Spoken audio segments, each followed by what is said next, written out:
Hai semuanya, ketemu lagi bareng Mihu di sini. Oh ya, kali ini Mihu akan membawakan alur cerita Donghua yang berjudul Battle Through the Heaven. Mihu mengingatkan sekali lagi ya bahwa konten ini full spoiler. Tanpa lama-lama lagi, yuk langsung aja kita masuk ke isi ceritanya.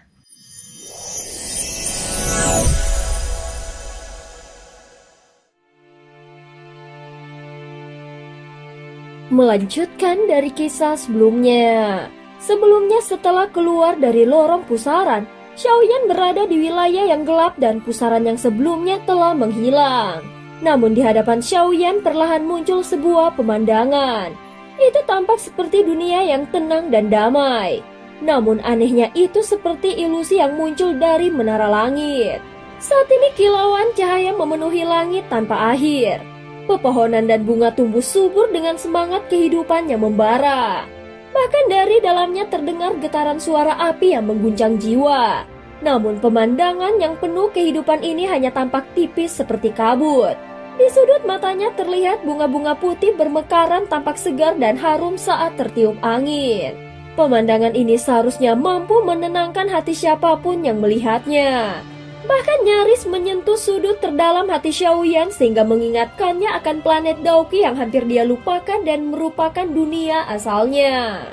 Awalnya, Xiaoyan membayangkan tempat ini akan penuh dengan kekacauan, atau mungkin dengan lautan api. Tetapi pemandangan kehidupan seperti ini sungguh di luar dugaannya.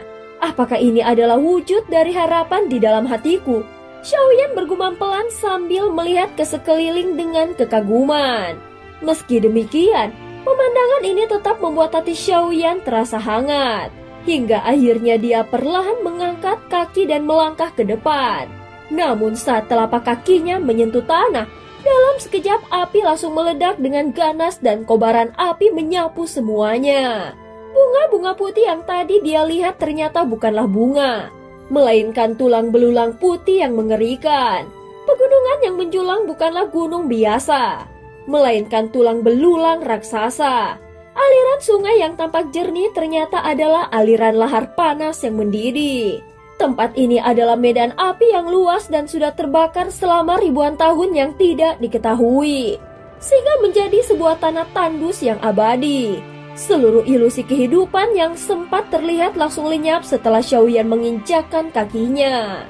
Api melahap segalanya dan mengubah dunia ini menjadi neraka api yang sesungguhnya. Xiaoyan sedikit mengerinyit. Ruang di tempat ini bahkan terlihat terdistorsi karena suhu panas yang luar biasa tinggi.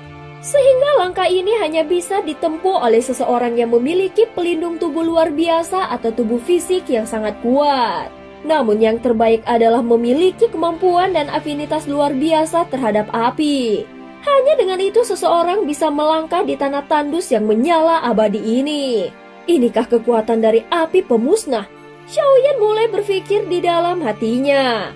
Sang ratu pernah mengatakan bahwa peringkat pertama dari jantung api memiliki kekuatan paling mendominasi dan daya hancur paling ekstrim. Di dalam tubuh Xiaoyan sendiri telah terdapat 3 jantung api. Maka wajar jika api di sekelilingnya menyambut kehadirannya. Jelas terlihat semua api ini menganggap Xiaoyan sebagai raja api. Namun Xiaoyan tidak langsung bertindak gegabah. Dia masih belum yakin apakah ini adalah dunia nyata atau hanya sekedar ilusi. Setelah api menyatu dan menyambutnya, dia mulai bergerak maju perlahan. Tempat ini benar-benar nyata. Api yang ada di sini bahkan sudah melahirkan kesadaran spiritual. Xiaoyan terus maju perlahan sambil bergumam. Tak lama kemudian, dia melihat lapisan demi lapisan ombak api yang menggulung. Di sampingnya tampak ada sosok seseorang yang duduk bersila di dalam keheningan. Saat Xiaoyan semakin dekat, dia langsung merasakan sapuan panas dari gelombang api itu. Namun ini bukan gelombang api biasa. Jadi tubuh biasa tidak akan mampu menahannya. Saat Xiaoyan melangkah lebih dekat, sejumlah sosok yang tersembunyi di dalam kegelapan mengalihkan pandangan ke arahnya. Terlihat semuanya menunjukkan ekspresi tidak berdaya. Kekuatan jiwa Xiaoyan segera tersebar dan dia menyadari bahwa aura mereka sangat lemah. Sepertinya mereka hanyalah orang-orang yang terjebak dan terseret masuk ke tempat ini. Tatapan Xiaoyan hanya melintas pada mereka sejenak sebelum dia kembali fokus dan melangkah masuk ke dalam gelombang api. Segel badai api pemusnah baru saja aktif untuk bisa melewatinya dan menjadi lebih kuat. Semua pelindung yang kami miliki telah habis digunakan, namun tetap tidak bisa melaluinya. Kecuali ada seseorang yang bisa menahan gelombang api di depan. Jika tidak, maka tidak ada satupun harapan untuk lolos. Salah satu sosok yang bersembunyi bergumam pelan. Sementara itu di depan Xiaoyan, api terus menyala dan menderu. Mungkin memang ada secerca harapan untuk bisa berhasil melintasinya. Jika kita ingin melewati tempat ini, maka kita bisa mengikuti di belakang orang itu. Melihat ketidakstabilan api tersebut, para sosok yang bersembunyi mulai berpikir. Begitu Xiaoyan melangkah masuk, para sosok yang bersembunyi itu berdiri satu persatu. Namun mereka tampak ragu dan tidak berani langsung maju. Saat mereka melihat Xiaoyan melangkah terus-menerus melewati 99 langkah tanpa berhenti, bahkan langkahnya tetap stabil dan tegap saat segel penghancur badai api pemusnah menyapu tubuhnya. Seolah itu tidak menimbulkan dampak apapun. Namun kenyataannya tidak sesederhana itu. Faktanya, tubuh fisik Xiaoyan sedang dihancurkan dengan ganas oleh kekuatan itu. Hanya saja kecepatan regenerasi tubuhnya sangat menakjubkan, hingga tampak seolah dia tidak mengalami luka sedikit pun. Jika bukan karena tubuh avatar Yuan Shen-nya telah menerobos ranah kuno, maka dia tidak akan bisa bertahan sejauh ini. Saat ini Xiaoyan menoleh sedikit dan melihat bahwa beberapa sosok yang tersembunyi mulai mengikutinya. Mereka jelas memanfaatkan perlindungan Xiaoyan untuk menghindari badai api pemusnah. Dari belakang mulai terdengar suara-suara yang penuh harapan. Namun Xiaoyan segera berkata dengan nada yang datar, "Kalian ingin melintasi tempat ini dengan memanfaatkan keberadaanku, kalian harus membayar harganya." Suaranya terdengar berat dan tegas. Orang-orang di belakang itu memang tidak lemah, dan jika mereka bisa lewat tanpa mengorbankan apapun, maka itu terlalu menguntungkan mereka. Terlebih lagi mereka bukanlah orang-orang dari dunia sensi. Salah satu dari mereka yang merupakan seorang dewa tingkat tinggi segera menjawab dengan sopan, "Tuan Dewa, aku tidak akan memanfaatkanmu secara cuma-cuma. Jika berhasil keluar dari sini, aku pasti akan membalas budimu dengan layak."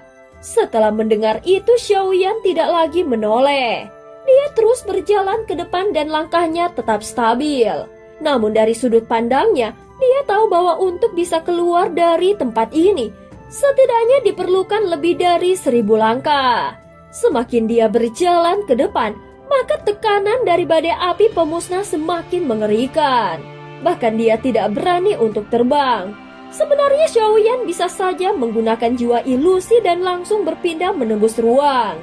Tapi dia memilih untuk tidak melakukannya. Bagaimanapun, dia ingin memahami tempat ini. Terlebih lagi dia ingin memahami sepenuhnya esensi dari badai api pemusnah yang merupakan api peringkat pertama dalam daftar jantung api. Dia ingin menganggap tempat ini sebagai domainnya. Jadi jika ingin mendapatkan kekuatan sumber alam seperti itu, maka setidaknya dia harus memahaminya, merasakannya, bukan malah menghindarinya. Xiaoyan juga menyadari bahwa tempat ini sebenarnya sangat cocok untuk menjadi tempat pelatihan tubuh.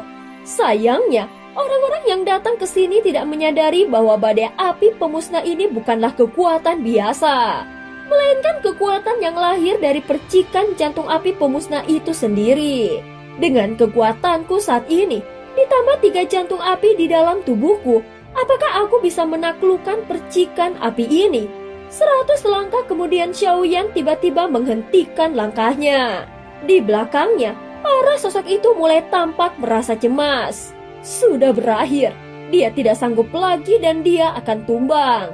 Begitu pikiran itu muncul, mereka langsung mundur secepat mungkin. Tetapi saat mereka mundur, perlindungan dari Xiaoyan pun lenyap dan badai api pemusnah langsung menyapu mereka.